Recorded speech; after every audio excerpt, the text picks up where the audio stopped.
வணக்கம். இன்னைக்கு கிளாஸ்ல நம்ம பார்க்க போற டாபிக் பார்த்தீங்கன்னா 12th ஸ்டாண்டர்ட் மேத்தமெட்டிக்ஸ்ல பரவளையம் ரெலவெண்டா இந்த மாதிரி क्वेश्चंसலாம் நமக்கு கேட்பாங்க. அப்ளிகேஷன் ஆஃப் பாரபோலிக் ஈக்குவேஷன்ஸ்ல இந்த டாபிக்ல இந்த क्वेश्चंसலாம் வரும். ஸோ இப்போ பார்க்க போகிறது பார்த்தீங்கன்னா தமிழ் மீடியம் நம்ம புக்கில் இருக்கிற டாபிக் தான் பார்க்க போகிறோம். இது 12th இல்லை, மெயினாக நிறைய விஷயங்கள் இந்த மாதிரி ப்ராப்ளத்தில் நம்ம தெரிஞ்சுக்கிற மாதிரி இருக்கும். ஸோ இப்போ பார்க்கலாம். ஒரு ராக்கெட் வெடியானது கொளுத்தும் போது அது ஒரு பரவளைய பாதையில் செல்கிறது. அதன் உச்ச உயரம் 4 மீட்டரை எட்டும் போது அது கொளுத்தப்பட்ட இடத்திலிருந்து கிடைமட்ட தூரம் 6 மீட்டர் தொலைவில் உள்ளது. இறுதியாக கிடைமட்டமாக 12 மீட்டர் தொலைவில் தரையை வந்தடைகிறது எனில் புறப்பட்ட இடத்தில் தரையுடன் ஏற்படுத்தும் எரிகோணம் காண்க. இதுதான் நம்மளுடைய கொஷின். ஸோ எரிகோணம்னா என்ன, எந்த ஆங்கிள், அங்கே ஆங்கிள் என்ன ஆங்கிள் எக்ஸிஸ்ட் ஆகுது அப்படிங்கிறத நம்ம கால்குலேட் பண்ணணுமா. பட் கிவன் டேட்டாலாம் என்னென்ன கொடுத்துருக்காங்கன்னு பார்க்கலாம். ஒரு ராக்கெட் வெடியானது கொளுத்தும் போது அது ஒரு பரவளைய பாதையில், ஸோ ஒரு பேரபோலிக் டேர்மாக நம்ம எடுத்துக்கணும் அப்படிங்கிறத ஃபர்ஸ்ட் லைன்லேயே கொடுத்துருக்காங்க. அதன் உச்சம் உயரம் 4 மீட்டரை எட்டும் போது, அப்போ கீழேருந்து மேலே 4 மீட்டர் அப்படிங்கிறத நம்ம டயக்ராமாக கோட் பண்ணணும். So normal axis XY axis கொடுங்க. ராக்கெட்டுங்கிறப்ப கீழேருந்து தான் நம்ம கோட் பண்ண போகிறோம். ஸோ இங்கேருந்து 4 மீட்டர் உயரம், அப்போ இங்கேருந்து மேலே பறந்து போகுது அப்படிங்கிறப்ப 4 மீட்டர் கொடுத்துருக்காங்க. இந்த இடம் 4 மீட்டர் ரீச் ஆனோன்னு கிடைமட்டம் 6 மீட்டர் தொலைவில் வந்து விழுது. கொளுத்தப்பட்ட இடத்துலேருந்து 6 மீட்டர் தொலைவில், ஸோ 6 மீட்டருங்கிறப்ப இது இறுதியாக கிடைமட்டகமாக 12 மீட்டர் தொலைவில் தரையை வந்துடுது. திருப்பியும் கீழே வந்து விழுறப்ப 12 மீட்டர், அப்போ இந்த பக்கம் 6 இந்த பக்கம் 6 நம்ம பிரிக்கிற மாதிரி இருக்கும். எனில் புறப்பட்ட இடத்திலிருந்து தரையுடன் ஏற்படுத்தும் கோணம் என்ன, ஆங்கிள் என்ன அப்படிங்கிறது தான் நம்மளுடைய கொஷினாக கேட்டிருக்காங்க. ஸோ கிராஃப் போட்டிங்கன்னா இந்த மாதிரி வருமா. இப்போ இதுலேருந்து எடுக்கிறோம், அப்போ இங்கேருந்து 4 மீட்டருங்கிறப்ப இந்த டிஸ்டன்ஸ் வருது. ஸோ அதுக்கடுத்து திரும்பி கீழே வந்துடுது 6 மீட்டர் தொலைவில் 12 மீட்டரில் நமக்கு கீழே எக்ஸிஸ்ட் ஆகுதுங்க. அப்போ நம்ம இதை பாயிண்ட்ஸாக கோட் பண்ணும்போது என்ன வரும், இது ஃபஸ்ட் குவாட்ரண்ட்டு. ஸோ ஃபஸ்ட் குவாட்ரண்ட்டாக இருந்தால் ப்ளஸ் இருக்கும், செகண்ட் குவாட்ரண்ட்டாக இருந்தால் மைனஸ், அதாவது வேல்யூஸ். இங்கே எக்ஸ் வேல்யூ ஒய் வேல்யூ, இங்கே x value y value. Third குவாட்ரண்ட்டாக இருந்தால் ரெண்டுமே நெகட்டிவில் இருக்கும். ஃபோர்த் குவாட்ரண்ட்டாக இருந்தால் எக்ஸ் பாசிட்டிவ் ஆகும், ஒய் நெகட்டிவ் ஆகும். இது பேசிக் ரிசல்ட்டு, இது தெரிஞ்சிருக்கும். ஃபஸ்ட்டு அந்த டேட்டாவை ஃபிக்ஸ் பண்ணிக்கும். அடுத்து உயரம் கொடுத்ததுனால நம்ம ஒய் ஆக்சிஸில் 4 கொடுக்குறோம், கிடைமட்டமாகங்கிறப்ப எக்ஸ் ஆக்சிஸில் 6 கொடுத்துக்கிறோம். ஸோ 12ங்கிறப்ப இங்கே 6ஆக இருந்தால் இங்கேயும் 6ஆக நமக்கு எக்ஸிஸ்ட் ஆக போகுது.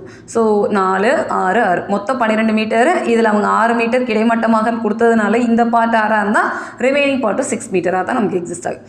அப்போ இந்த குவாட்ரண்ட் வைஸ் நம்மளுடைய பாயிண்ட்ஸ் எப்படி கோட் பண்ணணும், எக்ஸு பாசிட்டிவாக இருக்கும், ஒய் நெகட்டிவாக இருக்கும். ஸோ 6, -4. அடுத்தது என்ன வந்திருக்கலாம், இந்த தேர்ட் குவாட்ரண்ட்டில் இந்த பாயிண்ட் இருக்கா. ஸோ இந்த பாயிண்ட்டை பார்த்தீங்கன்னா ரெண்டுமே நெகட்டிவ்னு நம்ம கொடுத்துருக்கோம். ஸோ எக்ஸோட வேல்யூ நெகட்டிவாக இருக்கும், ஒய்யோட வேல்யூ நெகட்டிவாக இருக்கும். அப்போ -6, -4 முடிஞ்சது. ஒரு ப்ராப்ளம் கொடுக்குறாங்கன்னா அந்த ப்ராப்ளத்தை நல்லா 1 or 2 டைம் நல்லா ரீட் பண்ணுங்கள். ரீட் பண்ணதுக்கடுத்து உங்களுக்கு என்னென்ன டேட்டாலாம் கொடுத்துருக்காங்களோ எடுத்து எழுதிட்டு டயக்ராம் கரெக்டாக போடுங்க. டயக்ராம் கரெக்டாக போட்டாலே நமக்கு கான்செப்ட் தெரியும். இப்போ நமக்கு ஆங்கிள் மட்டும்தான் பார்க்கணும். ஸோ எந்த ஆங்கிளில் நமக்கு கிடைமட்டமாக வருது அப்படிங்கிறத தெரிஞ்சுக்கிட்டா போதும். ஸ்டெப் 1, ஃபஸ்ட்டு கிவன் டேட்டா தான் எடுத்துக்கலாம். That is கொடுக்கப்பட்டவை. ராக்கெட் வெடி பரவளைய பாதை, நமக்கு 3 கான்செப்ட் கொடுக்குறாங்க. பரவளையம், நீள்வட்டம், அதிபரவளையம். மூணுத்துலேயுமே நமக்கு ப்ராப்ளம் பேஸ்டாக கொடுப்பாங்க, தியரிட்டிக்கல் பேஸ்டாகவும் கொடுப்பாங்க. ஸோ இப்போ நம்ம ப்ராப்ளம் ஒர்க் அவுட் பண்ணுறது அவங்களே கொஷினில் கொடுத்துட்டாங்க. பரவளையம்னு டேரெக்டாக கொடுத்ததுனால பரவளையம்னு எடுத்துக்கலாம். ராக்கெட் வெடி பரவளைய வடிவில் செல்கிறது. உயரம் 4 மீட்டர், கிடைமட்ட தூரம் எவ்வளோ சொன்னோம், 6 மீட்டர் சொன்னோம். So 6 metre. இறுதியாக 12 மீட்டர் தொலைவில் தரையை அடைய ஏற்படுத்தும் கோணம் என்ன, இதுதான் நம்ம கண்டுபிடிக்க வேண்டிய வேலை. கொடுத்ததெல்லாம் எடுத்து எழுதியாச்சு. ஸ்டெப் 2ல் இது பரவளையம் கொடுத்துட்டாங்க. பரவளையம்னாலும் நமக்கு 4 கேட்டகரியில் ப்ராப்ளம்ஸ் கொடுப்பாங்க.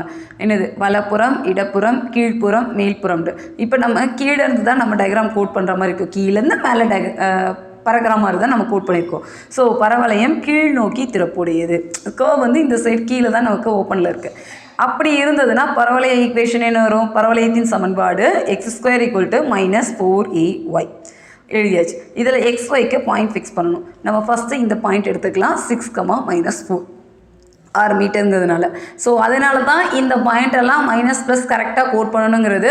இது கரெக்டாக கோட் பண்ணிங்கன்னா மட்டும்தான் நம்மளால் இந்த இடத்துல கரெக்டாக சப்ஸ்டியூட் பண்ண முடியும். இது 6, -4 வழியே செல்கிறது. இந்த 6ங்கிறது நமக்கு எக்ஸ் ஆக்சஸ் பாயிண்ட்டு, ஒயிங்கில் 4 எக்ஸிஸ்ட் ஆனதுனால 6, -4. இப்போ நோட் பண்ண பாயிண்ட்டை நம்ம பரவளைய சமன்பாடில் சப்ஸ்டியூட் பண்ணிக்கலாம். சமன்பாடு 1ல் 6, -4 என்ற புள்ளியை பிரதியிட. ஸோ எக்ஸோட வேல்யூ 6, ஒய்யோட வேல்யூ நமக்கு தெரியும் -4. அதை எடுத்துக்கலாமா? So r² -4a. ஏங்கிறது நம்ம இப்போ தான் கனெக்ட் பண்ணுற மாதிரி இருக்கும். ஸோ கால்குலேட் பண்ணலங்கிறப்ப அதை அப்படியே எழுதிக்கலாம். ஒய் பதில் -4.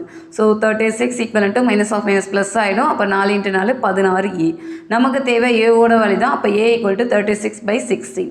இதை ரெடியூஸ் பண்ணோன்னா நமக்கு வர ஆன்சர் பார்த்தீங்கன்னா 9/4. அப்போ ஏவோட வேல்யூ 9/4.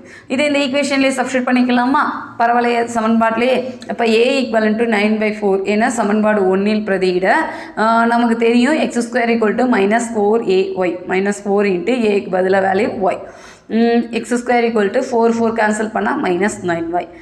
இந்த ஈக்குவேஷன் தான் நமக்கு கொஷினுக்கான பரவளைய சமன்பாடு. ஸோ இது ரொம்ப ரொம்ப முக்கியம். நமக்கு ஒரு தியரிட்டிக்கலாக ஒரு கொஷின் கொடுக்குறாங்க, அது பரவளையம் சொல்லிட்டாங்க. பரவளையத்தில் 4 கேட்டகரி இருக்குது. ஸோ இந்த 4ல் இந்த கொஷின் எந்த ஈக்குவேஷனை சாட்டிஸ்ஃபை பண்ணுதுங்கிறத நம்ம கண்டுபிடிக்கணும். So x² -9y. நமக்கு கேட்டிருக்கிறது இது கிடையாது, கோணம் தான் கேட்டிருக்காங்க. ஸோ கோணம்ங்கிறப்ப நமக்கு ஃபார்முலா தெரியணும். ஸ்டெப் 3, ஏரி கோணம் ஈக்குவல் டு tan θ. நார்மலாக tan θ தான் கேல்குலேட் பண்ணோம். tan θனா dy/dx of at a point. எந்த பாயிண்ட்டை நம்ம ஃபிக்ஸ் பண்ணுறோமோ அந்த பாயிண்ட்டோட dy/dx, that is first derivative, slope பார்க்குற மாதிரி இருக்கும். ஸோ இப்போ நமக்கு வந்திருக்கிற ஈக்குவேஷன் என்னது? இந்த ப்ராப்ளத்துக்கு x² -9y. அதை ஒரு தடவை டிஃபரன்ஷியேட் பண்ணுங்கள். ஸோ x² பண்ணால் என்ன வந்துருக்கலாம்? 2x. -9 × y பண்ணிங்கன்னா dy/dx. நமக்கு தேவை dy/dx தான். ஸோ dy/dx ஈக்குவல் டு இந்த 9 இங்கே வந்ததுன்னா 2x/-9. ஸோ இதை மாடிஃபை பண்ணால் tan θ = -2x/9. நம்ம tan θ வேல்யூ பார்த்தாச்சு. பாயிண்ட்டுங்கிறது 12 மீட்டர் தூரங்கிறப்ப நம்ம வேல்யூவில் நம்ம ஈக்குவேஷனுக்கு சப்ஸ்டியூட் பண்ணிட்டோம். இன்னொரு பாயிண்ட்டாக இருக்கிறது இந்த சைடு தேர்ட் குவாட்ரண்ட்டில் இருந்ததில் -6, -4 என்ற புள்ளியில் அப்படிங்கிறப்ப tan θ = எக்ஸுக்கு பதிலாக இந்த பாயிண்ட் எடுக்கும். இது நமக்கு எக்ஸ், இது ஒய். ஸோ எக்ஸுக்கு பதிலாக இப்போ அப்ளை பண்ணால் என்ன வந்திருக்கலாம்? -2x/9. எக்ஸோட வேல்யூ இப்போ -6ன்னு நம்ம சப்ஸ்டியூட் பண்ணிக்கலாம். எக்ஸுக்கு பதிலாக -6 சப்ஸ்டியூட் பண்ணால் என்ன வந்திருக்கலாம்? tan θ = -2 -6/9. ஸோ 12/9. இதை ரெடியூஸ் பண்ணால் 4/3. tan θ = 4/3. θ = tan inverse of 4/3.